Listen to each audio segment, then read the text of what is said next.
20 তারিখে প্রজেক্ট জমা নেবে। আর আজ কত তারিখ? আজ তো 6 তারিখ, মানে হাতের মাত্র 2 সপ্তাহ পরে আছে।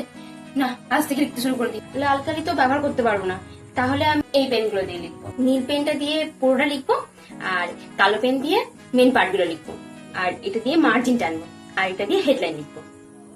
যা, বানান ভুল হয়ে গেল তো। কাটাকাটি করলে তো দেখতে বিচ্ছিরি লাগবে। এই পেজটা আবার নতুন করে লিখি। কৃতজ্ঞতা শিকারটা লাস্ট পেজে সুন্দর করে লিখবো। মা, বলছি কালার পেপার দিয়ে প্রজেক্টটা ভালো করে কভার করে দেবে। পেজটাকে খুব সুন্দর করে লিখবো আর নকশা দিয়ে সাজাবো। কিন্তু আমার কাছে তো ফ্রন্ট পেজ তৈরি করার জিনিসগুলোই নেই। এখনই দোকান থেকে নিয়ে আসি। কালকে গিয়ে অ্যাসাইনমেন্ট জমা করতে হবে, পাঠাতো আমাকে। কতগুলো পেজ লিখতে বলেছে ম্যাম? 8-10টা মতো। আমি 8টা লিখবো, তার চেয়ে বেশি লিখবো না। ধর, একটা পেনেও কালি নেই। পুরো পাতাটা ভিজে গেল।